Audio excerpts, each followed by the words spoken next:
ونصلي على رسوله الكريم. أعوذ بالله من الشيطان الرجيم. بسم الله الرحمن الرحيم.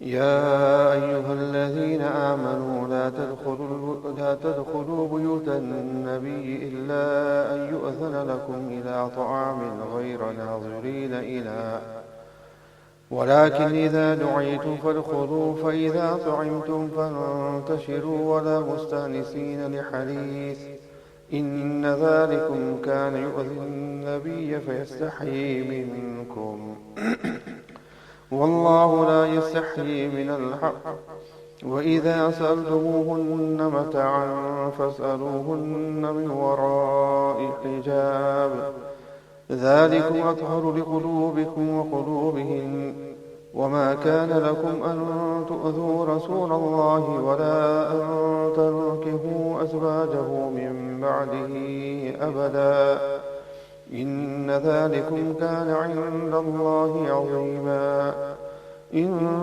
تبدوا شيئا أو تخفوه فإن الله كان بكل شيء عليما لا جناح عليهن في آبائهن ولا أبنائهن ولا إخوانهن ولا أبناء إخوانهن ولا أبناء أخواتهن ولا نسائهن ولا ما ملكت أيمانهن واتقين الله إن الله كان على كل شيء شهيدا.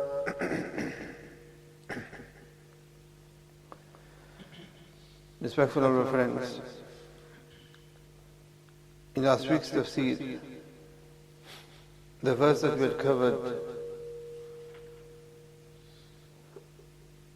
were related to a few ahkamat, a few rulings which Allah subhanahu wa ta'ala revealed, which were specific for Nabi Kareem sallallahu ta'ala sallam.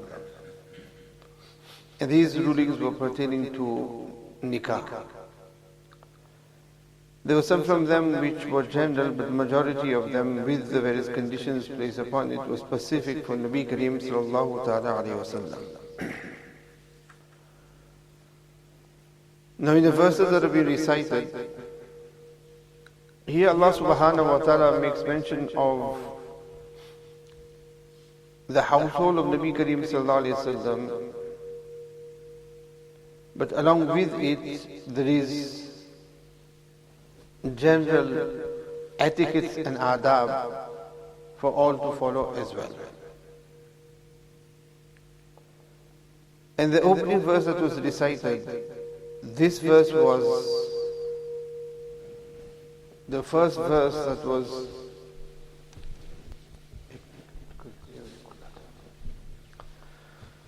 is the first verse that has been revealed with regards to hijab. Although we did do a few verses already in Surah Ahzaab, as Allah subhanahu wa ta'ala, 3 verses pertain to hijab in Surah Nur which already passed, and 4 in Surah Ahzaab. But that is with regard to sequence of the Qur'an, but as far as revelation, this opening verse was the first verse that was revealed with regards to the ruling of hijab. With regards to, let's cover the translation first. Allah subhanahu wa ta'ala says that Ya ayyuhal ladhina amanu, O you who have iman, لا تدخلوا بيوت النبي,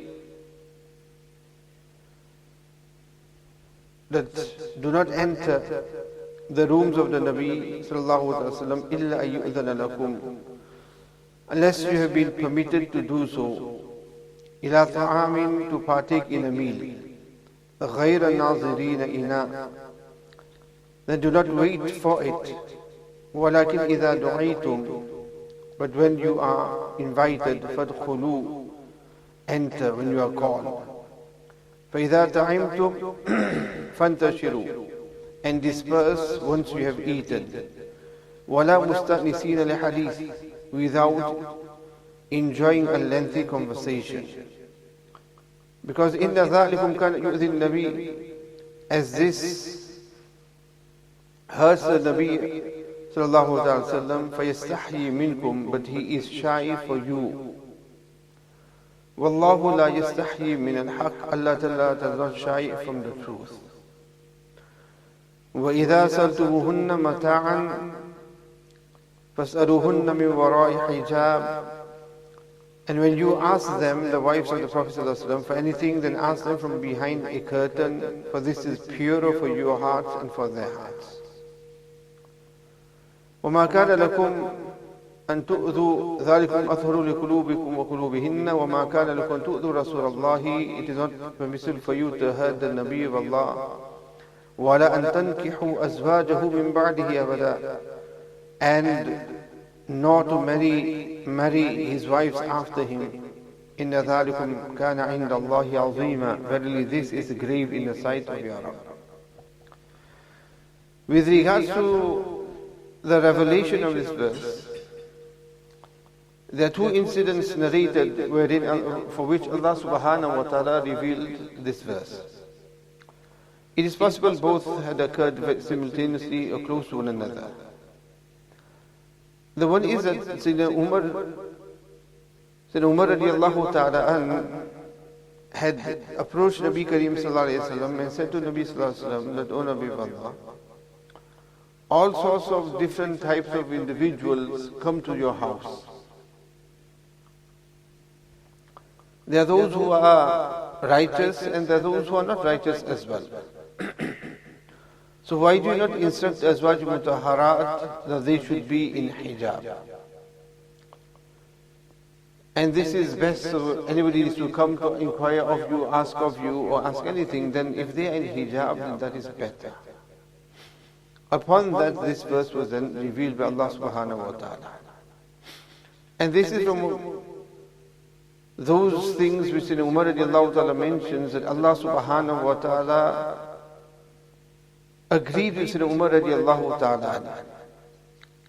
In one hadith, in Umar radiallahu ta'ala mentions three, but the various muhaddithin have put together the various occasions, and there are those who have come to even 20 or even more than 20 occasions wherein Allah ta'ala has actually agreed with Sayyidina Umar radiallahu ta'ala, and wahi has also been revealed as in this occasion. That is the one sabab, reason for Allah subhanahu wa ta'ala revealing this opening verse. The other is that when Nabi Kareem sallallahu ta'ala sallam's nikah took place with Zainab bint Jahash radiallahu ta'ala anha, the same Zainab who had been mentioned earlier on in Surah Ahzaab. Nabi Kareem sallallahu ta'ala sallam invited the Sahaba Kiram radiallahu ta'ala anha. Sayyidina Anas radiallahu ta'ala anha, the narrator, mentions, and he also narrates that I am fully aware of when hijab became incumbent, as I was there at the time. Nabi Kareem sallallahu ta'ala sallam, for the walima with Sayyidina Zainab radiallahu ta'ala anha, it was a lavish walima. By lavish it means that there was meat that was available, which wasn't something that was available during the other walimas. Nabi Kareem sallallahu ta'ala sallam had prepared, and there was meat and there was bread on the walima of Nabi sallallahu alaihi wasallam with Zainab. Nabi Kareem sallallahu alaihi wasallam had told Sayyidina Anas sallallahu ta'ala, invite those who are around, and whoever is. So he told people to come.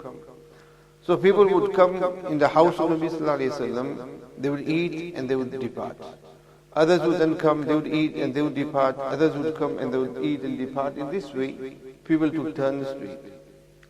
There were no halls as would have now, or accommodation of that nature, so you were just there in the home. Until then, Sayyidina Anas radiallahu ta'ala came and said to Nabi sallallahu alayhi wa sallam that I have invited whoever should be invited, meaning there's nobody else left who hasn't been invited now. So Nabi Kareem sallallahu alayhi wa sallam then said, okay, take the food, remove the food from, raise the food, meaning take the food now, clear the food. The food was cleared. However, there were three individuals who still remained sat there in the house of Nabi Kareem sallallahu alayhi wa sallam, despite the fact that the food had been removed from there. So they just remained sat there talking. Nabi Kareem sallallahu alayhi wa sallam remained there as well. And Nabi Kareem sallallahu alayhi wa sallam desired that they now get the hint and they also get up and they leave from there. And Nabi sallallahu alayhi wa sallam even made as if to sort of get up, but they still didn't, and they remained seated there talking. In one riwayat of Tirmizi it is mentioned, in Bukhari this is mentioned, in Tirmizi it is mentioned, that Zainab bint Jahash radiallahu ta'ala anha was also there, and she was sat the whole time facing towards the wall. This is before the ruling of hijab, remember. So she was sat the whole time facing towards the wall. In this way, Nabi sallallahu ta'ala sallam was uncomfortable. He wanted privacy now, but these three individuals, they remained sat there. Nabi Kareem sallallahu ta'ala sallam, as Allah ta'ala says that فَيَسْتَحْيِ مِنْكُمْ, the Nabi Kareem sallallahu ta'ala sallam was shy that he wouldn't have the courage to just say to them that can you please ijazat now and can you please leave now or something. So Nabi sallallahu ta'ala sallam didn't say anything. So what he did is that he himself then got up and he then went out and he then came to the house of Sayyidina Aisha radiallahu ta'ala anha. He came then, he greeted Aisha radiallahu ta'ala anha, Assalamu alaikum ahlal bayti wa rahmatullahi wa barakatuhu. He greeted them in this way. Sayyidina Aisha greeted back as well. And Sayyidina Aisha radiallahu ta'ala after doing the salam asked, Kayfa tajida ahlaka, that how have you found your new wife? Barakallahu laka. She didn't curse Nabi sallallahu alayhi wa sallam, she said Barakallahu laka. That's what time of nikah, this is the dua that is given of Barakallah. So she made dua to Nabi Kareem, from Nabi Kareem sallallahu alayhi wa sallam, and asked, how have you found your new wife? And then Nabi Kareem sallallahu alayhi wa sallam went from there to the next, Azwaju Mutahhara, then went to the next. And there were 9 at that time excluding Sayyidina Zainab. So Nabi Kareem sallallahu ta'ala sallam, so 8 excluding Sayyidina Zainab radiallahu ta'ala. Nabi went to each Azwaju Mutahhara and he met with them, he did salam with them. So time passed a little in this way, and then Nabi sallallahu alaihi wasallam came back to the house and these 3 were still sat there. They were still sat there and they were not leaving at all. So Nabi Kareem sallallahu alaihi wasallam got up again, and then Nabi Kareem sallallahu alaihi wasallam decided to do maybe another round. So Nabi Kareem sallallahu alaihi wasallam then was proceeding towards the house of Sayyidina Aisha radiallahu ta'ala anha. And that's when Anas radiallahu ta'ala mentions that I cannot remember, either I informed Nabi sallallahu alaihi wasallam that they have left, meaning that when Nabi sallallahu alaihi wasallam came now and left, that's when they understood, and that's when they departed from there.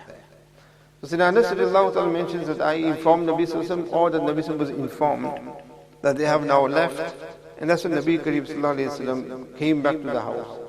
And Sayyidina Anas radiallahu ta'ala, who was the khadim of Nabi sallallahu alayhi wa sallam, so he came, followed Nabi sallallahu alayhi wa sallam, and he said that Nabi Kareem sallallahu alayhi wa sallam had just placed one foot in the house, the other was outside, and I was following him, and then Nabi sallallahu alayhi wa sallam then drew the curtains, from which I understood that it means no entry.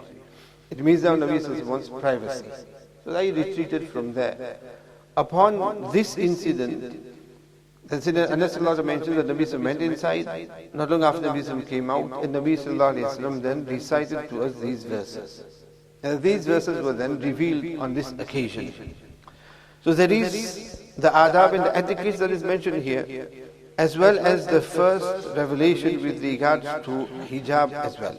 And then the various different verses had been revealed as well with regards to hijab. And we'll come to that in a moment. Allah subhanahu wa ta'ala mentions that Ya ayyuhalladhina amanu, O you who believe, la tadkhulu buyutan nabi, do not enter the rooms of Nabi sallallahu alayhi wa sallam, illa ayyu'adhana lakum. So that is one, unless you have been permitted to, and that to invited ila ta'amin, to partake of a meal.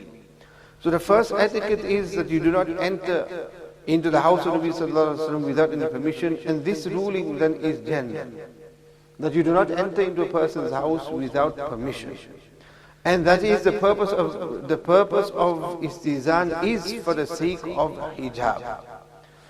Because if there is no such thing as seeking permission before entering the home, then there is going to be no hijab at all. So that is the purpose of it. Where in cultures and when parts of the world there is nothing, the doors are open all the time, because there is no hijab, then there is no hijab, the people just come in and out whenever they want to. And this was the norm. So Allah subhanahu wa ta'ala in the various ayat of istihsan which we've done in the past, this was brought to an end. So, illa ayyu'adhana lakum ila ta'amin, towards food, that is one. And the other is ghayra nazirina ina. Allah subhanahu wa ta'ala says then to do not wait for it. Meaning, and this is also one of the reasons why this verse has been revealed, some of the Mufassirin have mentioned, is that this was to admonish those people who deliberately, where they would know that food is being cooked, they would be waiting and they would go there deliberately at that time so that they could get some food. So the etiquette here is that if you have been invited for a meal, then go at the time wherein you know that the meal is going to be served. Do not go too early and be there as a burden for the family who are preparing the meal. Unless it's somebody who's come from a distance far or somebody who is staying there, then do not go at the time wherein the food is being prepared, so you just sat there waiting for the food to come. وَلَكِنْ إِذَا دُعِيتُ, but enter when, meaning when the meal is done, enter at that time when you are called to eat. Because the host in this way is free, till that time they are not bound with the guest till the time the food is cooked. فَادْخُلُوا, enter at that time. And فَإِذَا تُعِمْتُمْ, after you have eaten, then without remaining behind, and that Allah says, فَانْتَشِرُوا, then what you should do is disperse once you have eaten. And وَلَا مُسْتَانِسِينَ لِحَدِيثٍ, and do not remain there in conversation. مُسْتَانِسِين, uns, meaning enjoying a conversation, and that to a lengthy conversation. Why? Because in ذَلِكُمْ كَانَ يُؤْذِي النَّبِي, because this brings hurt and inconvenience to the Nabi. So again, this is a general etiquette as well, that if a person is a guest of somebody and food has been served, now do not remain there longer than is necessary. Again, this also depends on the type of invitation. If it is somebody who is a close family who is going to remain there for a while, that is different. If you are somebody who are a short stay guest, for example, then a person should not just remain sat there. Or you go to visit somebody as well, then you don't just sit there and cause inconvenience to the host, then depart from there.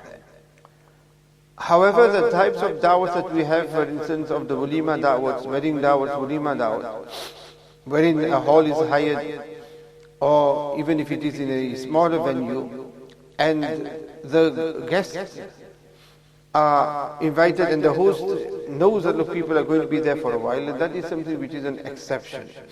That will come under وَلَكِنْ إِذَا دُعِيتُ. Because when you invite to a walima, there is not a case of they want you to just eat and depart immediately. There it is a case of the hall is available till whatever time it is. So people do stay there, do stay seated there. Then that would be an exception, that would not fall under this. Yes, where it would be a case wherein you have rows and tables wherein people are eating and there are others who are waiting now to be to be served, then this would apply there as well. Then get up and sit on the other side of the hall, rather than just remain sat there talking away on the table, whereas there are other people who are waiting to be served. So this would apply for that as well. إِنَّ ذَلِكُمْ كَانَ يُؤْذِي النَّبِيَّ فَيَسْتَحْيِي مِنْكُمْ. So similarly with any guest as well, this way they will become a means of inconvenience to the host. And of course the host cannot say to them that, look, can you now depart, can you leave, or can you now get up or go? They're not going to say anything, but it's for you to understand that not to stay seated there in order to cause inconvenience. And Allah subhanahu wa ta'ala says that فَيَسْتَحْيِي مِنْكُمْ. Nabi Kareem sallallahu ta'ala sallam is shy. He does not tell you that you feel offended, but وَاللَّهُ لَا يَسْتَحْيِي مِنَ الْحَقِّ. But Allah subhanahu wa ta'ala does not shy away from the truth and makes it clear to all without any exception that, look, this is the ruling and this is how you should be. Now this is one aspect of it.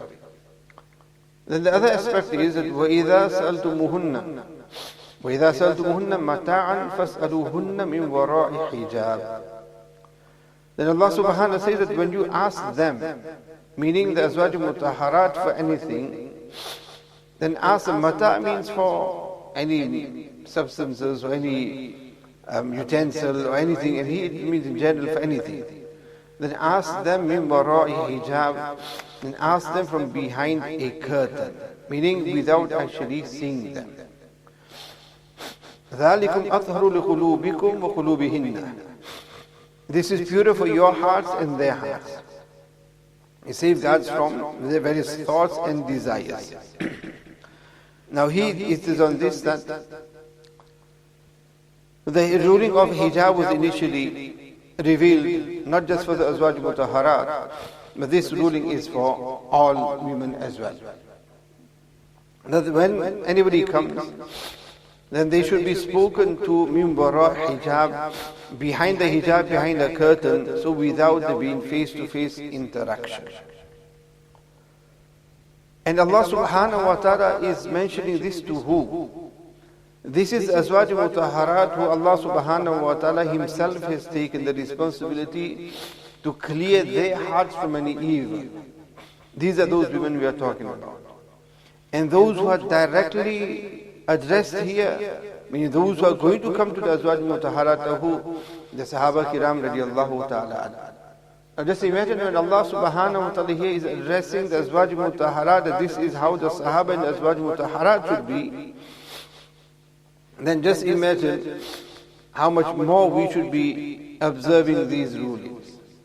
As for sure, our hearts can never be as pure, our women cannot be purer than the Azwaj Mutahharat, and we and our men cannot be purer in heart than that of the Sahaba Kiram radiallahu ta'ala. We cannot have that taqwa as that of the Sahaba Kiram radiallahu ta'ala, but they are the ones who have been addressed directly here. So when that is their case, that this is أَطْهَرُ لِقُلُوبِكُمْ وَقُلُوبِهِنْ, that this is purer for their hearts, then just imagine how much more we need to take precaution for the purity of our hearts. But this is something that we do not pay heed to. And when it comes to the rulings of hijab, as I mentioned, that the actual ruling of hijab itself, meaning the hijab being incumbent, came about in the 5th year of Hijr. Prior to that, these rulings of hijab did not apply. But that does not mean that there was no concept of hijab. Where in the previous verses we had done, Allah Ta'ala just as one mutahharat, وَلَا تَبَرُّجْنَ تَبَرُّجَ الْجَاهِلِيَّةِ الْأُولَى, that do not leave the homes like the days of Jahiliyyah, the initial days of Jahiliyyah. This leaving the house in a immodest manner was something which wasn't all on board. Meaning that even that time the elder people, or you can say the respectable people amongst the Quraysh and others as well, they would still observe modest garments and modest clothing. Those who were not so of that ranking, their case was very different. As in a hadith in Aisha radiallahu ta'ala mentions, that may Allah subhanahu wa ta'ala have mercy upon who? The muhajirat al-awwal, that the initial muhajirat women, those women who did hijrah, that when Allah subhanahu wa ta'ala had revealed the verses of hijab, yudnina alayhinna min jalabibihinna, she says that they took their dupatta, they took their shawls, and they tore that in half so that they could fully cover themselves. Which shows what? That they already were using the dupatta and the shawl, but not maybe in a manner that was totally covering them. So it shows that it was something that they would utilize as it is. When these verses were revealed, and this as I mentioned to you, in the 5th year of Hijrah, that's when now the rulings of hijab itself and the various, as it went on, the other rulings we had, which will come in the next few verses as well. Allah subhanahu wa ta'ala, when he says, يَا النَّبِيُّ كُلِّ أَزْوَاجِكَ وَبَنَاتِكَ وَنِسَاءِ الْمُؤْمِنِينَ يُدْنِينَ عَلَيْهِنَّ مِنْ جَلَابِيبِهِنَّ. That's now when they have to leave the homes, and when they go out of necessity, how they should go out of the homes. So here it says, مِنْ وَرَاءِ hijab. That when this conversation shows us that when it comes to, first of all, to understand hijab itself, and briefly to understand the purpose of hijab. Indeed, in Islam, Allah subhanahu wa ta'ala, and in our Shariat, Allah subhanahu wa ta'ala has made many things haram. And these things were predominantly haram in the previous ummah as well, in the Shariat of the various Anbiya alayhim salatu wassalam. But one of the specialities of this ummah is that for the previous ummah, those things that led towards haram, there was flexibility towards those things. Whereas for this ummah, even those things which are related to that haram or leads a person towards haram, even those things have been made impermissible. For example, riba. With regards to riba, Nabi Kareem Sallallahu Alaihi Wasallam has mentioned, and with regards to khamr as well, so many other people. Means that even those, not necessarily the person is consuming alcohol, but the one who makes the alcohol, the one who carries it, takes the order, whoever works towards it, all of those things, which are those things that lead towards it, Allah Ta'ala has made haram. Zina as well, as we know, which is an illness in society. Allah Subhanahu wa Ta'ala has outlawed that. But Allah subhanahu wa ta'ala has outlawed those things that lead towards it as well.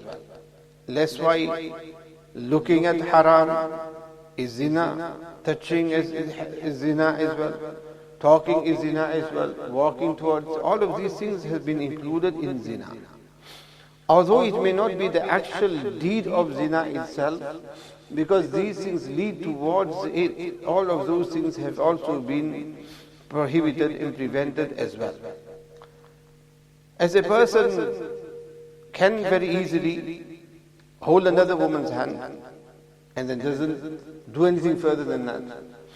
But then that same act can lead towards it leading towards zina itself.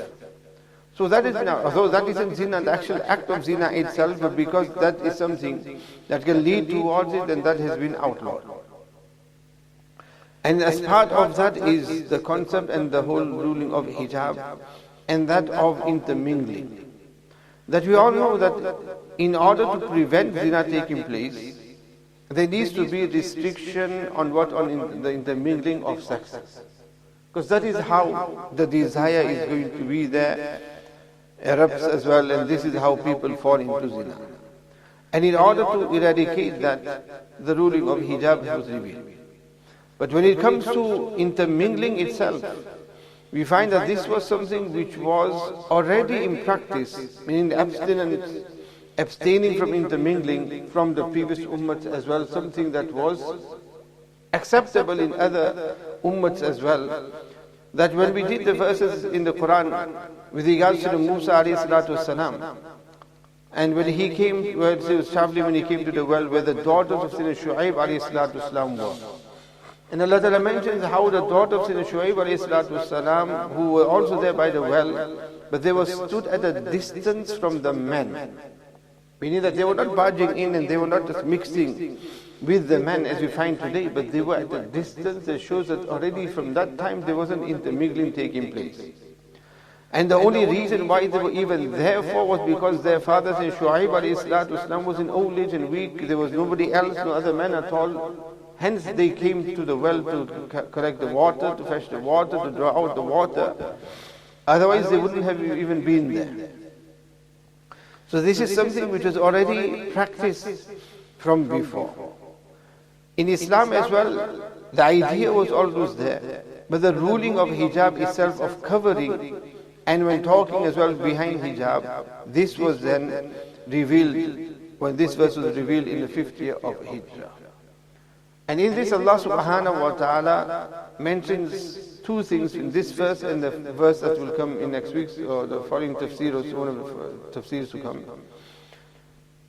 He said the concept of avoiding intermingling with the women is, one is min wara hijab, that the women themselves, they should remain waqarna fi buyutikum.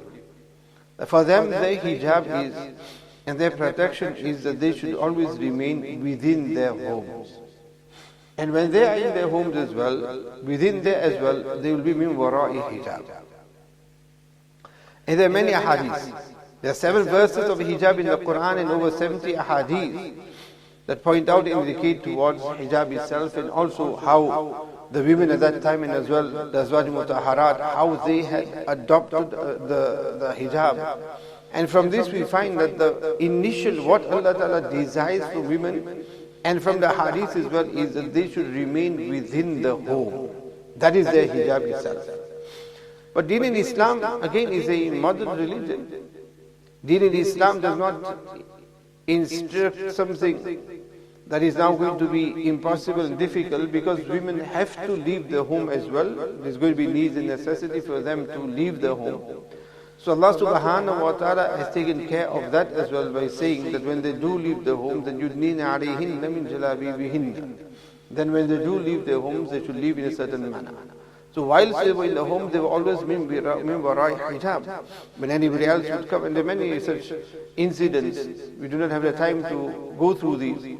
When the Azwaj Mutahharat would be behind the veil, when people would come to Nabi Kareem sallallahu ta'ala sallam. So it shows that it is their own, their physical selves that should be in hijab itself. And then when they leave the homes, then they would leave the home in such a manner that they would then draw their jalabib over themselves, the loose garment, which would be a garment that they would wear, which would cover them from head to toe. And in such a manner they would wrap themselves in it, that they would just leave open a section from which of one eye, which they could see from one eye. Not even both one eye. This is how they then would wrap themselves when they had to leave the home. And this, as time has obviously evolved, customs and clothing have changed as well. So that has also changed in our customs as well. Then you had the type of the burqa style, which had the net over, which was also one way of observing the naqab as well. And then now we have the type of naqab that we do have now, which is also just as good. And not that now somebody goes and listens to this and tells the wife, close the one eye and leave the one eye open only now. This itself is a big qurban, as I mentioned not too long ago, and this is yudin alayhinna min jalabibihinna, as it is, of how they should leave their homes as well, covering themselves in such a manner. And this is how Allah subhanahu wa ta'ala, over a few verses, revealed the concept of hijab. There's a lot more, but we don't have time to go into the whole philosophy of hijab, but it is something that, to be very honest, it doesn't need mentioning. It doesn't need mentioning. It is only that person who wants to remain immodest, who will not accept the need of hijab, where Allah subhanahu wa ta'ala has distributed it, that the male himself, as in his physical form, he may not have, and he does not have that form of attraction that the female does. And because the female does as well in her looks, in her physique and everything, hence she is the one who covers herself. But for the manfolk as well, for them their duty is that they need to protect their gazes. Although protecting the gazes is for both, because men are not going to be covered. So when they are not covered, then the women are the ones who need to be protecting their gazes as well from men. Because many women forget this as well. They think that protecting the gazes and lowering the gazes is only for men. No, it isn't just for men. The lowering of the gazes and protecting the gazes is for both for men and women. Because it's both. After all, shaitan and evil, shahwat is with both. Just the way a male can look at the female and become attracted to her, the same. How does that woman become attracted to a male? She's looked at him and she's looking at him, she becomes attracted to him as well. So not the recent attraction, yes. The difference here is that Allah subhanahu wa ta'ala has created natural haya in women, more than that of men. Something which is in the fitrat of women. And this has always been the case. And now things are very different in the Western world, in the modern world that we're living in. But the same very country itself, go back the pages, and go back the years, look at the history, they look at their clothing, how modest the clothing was as well. that even then there was the hijab as well. Not the hijab as we have now, even the type of hijab we have now, that was also there in certain measures. But otherwise the clothing used to be modest. And part of that modesty would be as well, that the women would wear hats as well, to cover their heads. So there was that modesty in clothing itself, and men and women as well. And even in the past, in the Victorian times, women would have to have a chaperone in order for them to travel somewhere, or even to be able to speak to a non-mahram. We're not talking about Islam here, we're talking about British history, isn't it? They've forgotten their own history even then. She would not be allowed to speak to a non-mahram, or be caught speaking to a non-mahram. And if she would be caught speaking to a non-mahram, it means that she has to now marry him. There will be consequences of it. So these things existed already here. So it wasn't just a case of Islam itself, that's all, which people assume, but no. Various cultures, and not only that, but even if you go to Hindustan, Pakistan, these places as well, so many of the people, even Hindus as well, how they also have that, even within them as well, they have the dupatta, they cover the dupatta, even so many Hindu women as well, they cover their faces to a degree with the dupatta, and they do not also so easily intermingle. And not only that, but they will definitely be, even now, various other non-Muslim cultures as well, where they still practice these type of things as well, which shows that, look, this is understandable, this is something that is there, it is something that is needed. Who doesn't want it? Those whose heart are not pure, and those who want to fulfill this desire of theirs. And Muslims have become the same as well. That even in the past, even in the homes wherein maybe the women folk were not actually observing the hijab itself, but the custom would be in many of our homes that when visitors would come, the men folk would sit in one room and the women folk would sit in the other room. Although there would be no hijab, not that the women are in paradise itself or practicing hijab, but that's how it would be. The men would sit there, and the women would sit. Maybe they might be just outside, somebody elderly might just come over and greet the men folk, or some vice versa or so. But in general, eating time as well, the men would sit separately and women would sit separately. This was how we even our homes would be. But then as we intermingle and things change, and how fasad and how evil and corruption overtook us, and the desires that then we ourselves wanted to tear the concept of hijab as no. It shouldn't be the case. We should always be a family after all. We all we've grown up together, and we know each other from so young and this age and that age. So what's wrong in greeting and meeting, and what's wrong in eating together and sitting together and whatnot and whatnot. And we all know what not leads to what not and what not. So this is how it's become. And in order to and not only that, but there is security of a marital home in hijab as well. There is security in a marital home as well. And I'm sure that home wherein hijab is, that home, there is a lot of peace in that home. There's a lot of peace in that home. Where there is the concept of hijab, meaning the woman is not in hijab, and neither does the man protect himself. Maybe there may be those who look at this and think that, look, they've got freedom there. The woman, she can dress how she wants to, and the man, he's free to talk whoever he wants to. But guaranteed, those homes do not last long, or there are always issues and matters going on in that household. And this isn't just Muslim, even non-Muslims. And unfortunately, what it is, as I mentioned in Jummah today as well, as how the world is nowadays, that even non-Muslims, they have this dislike for Islam. So because of that, everything good in Islam, they have a dislike for that. Why? Because that is the mindset that has been made. But deep down, if you were to ask them, they will actually admit that no, this is the right way, this is the good thing. And I give the example as well, that I'm sure all those non-Muslim men, when they see our women in hijab, yes, because the custom is that you should look down at it and think negative of it, but I'm sure within them they would envy the Muslim men. I am sure they envy the Muslim men, that you're women, you're lucky, you're fortunate, that only you get to enjoy your wives, and only you get to see your wives. And our wives are such, everybody gets to see just as much as we get to see. And that is a norm, so then they can't stop their women from dressing how they want to dress. But I don't think it is something that they're really happy with, because when they're going to be dressed in such a manner, the gazes are going to fall on them, and I'm sure that they're not going to be so happy for all those gazes falling towards them.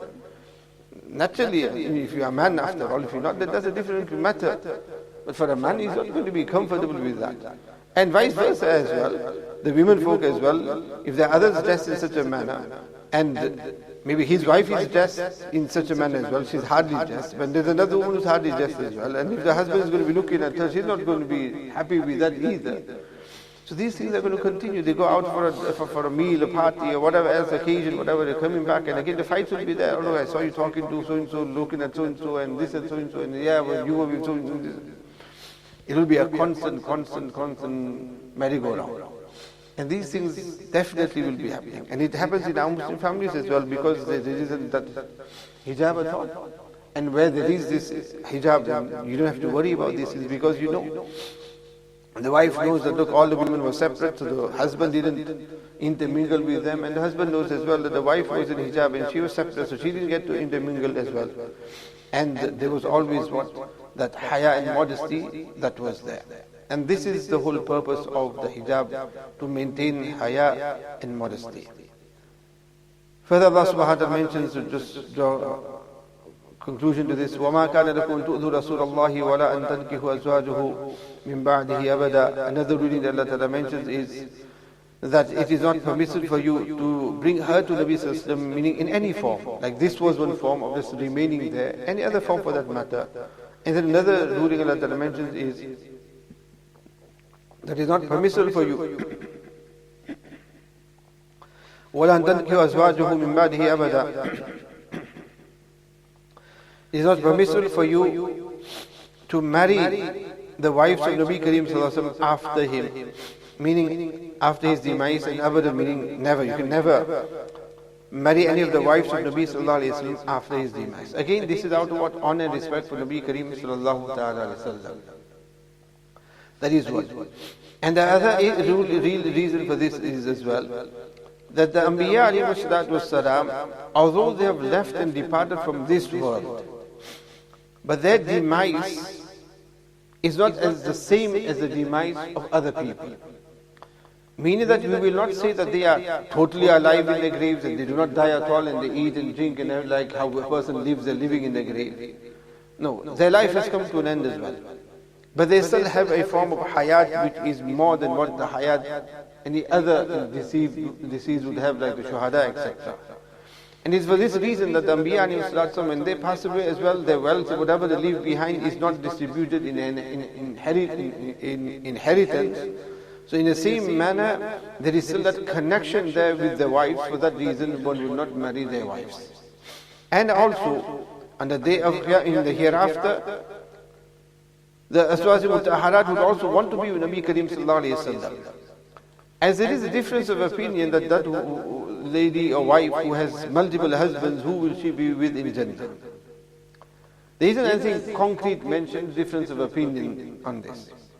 But there are many who have that opinion that she will be with her last husband. Whoever her last husband is, she'll be with that person in Jannah. Hence, Huzaifa bin Yaman radiallahu ta'ala said to his wife as well, that if you want that you are with me in Jannah, then do not marry after me. That if you want that you are with me in Jannah, then do not marry after me. And this is the khairat of a man, that this is what he would desire as well. So for that reason Allah subhanahu wa ta'ala mentions this, but it doesn't mean that now if she becomes a widow, that she cannot marry at all. If the need is there, she can marry after. So on this basis, this is one ruling as well. And there is also one Sahabi radiallahu ta'ala had actually expressed a desire that if Nabi sallallahu alaihi wasallam passes away, then he would marry Sayyidina Aisha radiallahu ta'ala anha. This was something that one Sahabi had expressed, and on this Allah subhanahu wa ta'ala had revealed this verse as well. And Allah ta'ala says, إِنَّ ذَلِكُمْ كَانَ عِنْدَ اللَّهِ عَظِيمًا. Verily this is grave in the sight of your Rabb, meaning hurting Rasulullah sallallahu alaihi wasallam and marrying the wives after his demise, entertaining these type of ideas or thoughts, these are azima. In tubdu shay'an aw tukhfuhu fa inna Allah kana bi kulli shay'in alima. If you make something public or keep it secret, meaning an intention to marry the wives of Nabi sallallahu alaihi wasallam. So whether you make it public or whether you keep it a secret, فَإِنَّ اللَّهَ كَانَ بِكُلِّ شَيْءٍ عَلِيمًا. Then Allah subhanahu wa ta'ala certainly has knowledge of everything. And then Allah subhanahu wa ta'ala mentions that لَا جُنَاحَ عَلَيْهِنَّ فِي آبَائِهِنَّ. With regards to the Azwaj Mutahharat and all Muslim women, Allah ta'ala says that look, with others it's a case of min wara'i hijab. But there is no sin on them. For who? Meaning for openly to be in front or to be seen by fi aba'ihinna, their fathers. And fathers referred to as father and for all those above them, grandfather, great-grandfather. Wala abna'ihinna, their sons. Wala ikhwanihinna, their brothers. Wala abna'i ikhwanihinna, the sons of their brothers. Wala abna'i akhwatihinna, sons of their sisters, so their nephews. Wala nisa'ihinna, and their fellow women. Wala ma malakat aymanuhum, and the slave women.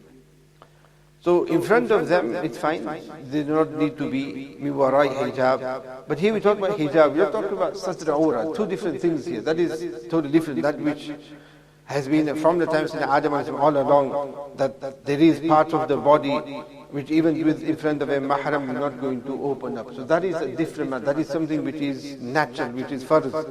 To that extent that the fuqaha mentioned that a person individually as well should not be such naked.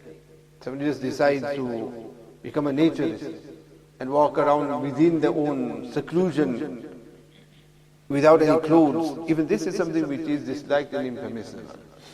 Similar, this way salat as well. Clothing is what the covering of the awra, man and women is different. This is a requisite in salah. Which means that even if a person has clothes, and it's the middle of the night, darkness of the night, nobody is there at all, and it's dark as well, and they say, look, nobody is going to see me, nobody is around, and that person performs salah without any clothes, the salah will not be done. Although nobody is there to see them. So that type of clothing is something which is natural, which is a different ruling. Here is a case of the hijab aspect of it. So these are those people who Allah subhanahu wa ta'ala says that look, they are exempt. You do not need to now do hijab from them. But then even after mentioning them, Allah ta'ala says, وَاتَّقِينَ اللَّهِ. They should fear Allah subhanahu wa ta'ala. Which means what? They should still cover necessary parts of their bodies, because that is natural, there's going to be an attraction towards that. And the other is وَاتَّقِينَ اللَّهِ, that even those who are from your mahram, if there is any fear of fitna taking place, then there too a person should then observe hijab and not be in seclusion with them. So this is also something that is a possibility as well. So even for that Allah Ta'ala says, وَاتَّقِينَ اللَّهِ. إِنَّ اللَّهَ كَانَ عَلَى كُلِّ شَيْءٍ شَهِيدًا. Indeed Allah Ta'ala is witness over everything. Allah Subhanahu wa Ta'ala is aware of everything, of what's in the heart and how people deal, how people are and how they interact. These are all those things that Allah Subhanahu wa Ta'ala is fully aware of. And then again, in the next verse, Allah Subhanahu wa Ta'ala mentions the virtues of Nabi Kareem Sallallahu Alaihi Wasallam. And then again we come back to some of the rulings with regards to hijab. Allah Subhanahu wa Ta'ala grant us all the understanding. And one thing as well in hijab, there is no doubt at all that there are many Western women as well who have come into the fold of Islam because of hijab. Because of hijab. And they actually themselves observe the concept of hijab. And at the end, insan, no matter how immoral person may become, but Allah Ta'ala has given some intellect there, understanding that is there. And those who use this intellect do understand these things. That look, it makes sense. There is actually, on one side, we talk about how women are treated, mistreated, and they're exploited, and whatnot. And women themselves saying what they don't feel safe outside the home. How people, treat them. Very degrading manner, in a very bad manner. But alhamdulillah, this is how Allah subhanahu wa ta'ala, the honor and respect Allah ta'ala has given to women as well. That when they go out, they cover themselves. The people are not going to so easily be interfering with them. They do not intermingle, and not only that, but when they walk as well outside, haram for them to have any fragrance to attract attraction towards them. They will not wear such jewelry.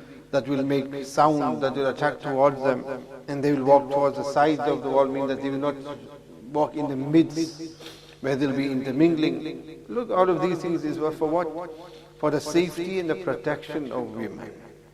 Otherwise, there are women who feel that, look, whenever they go out in a gathering and these things, that people are touching them inappropriately, and people are taking a chance however they can do, and how they feel, they will know themselves, how they become, how they're degraded in that. And this is how Islam, Allah Ta'ala has protected the honor of women. If only women would understand this as well.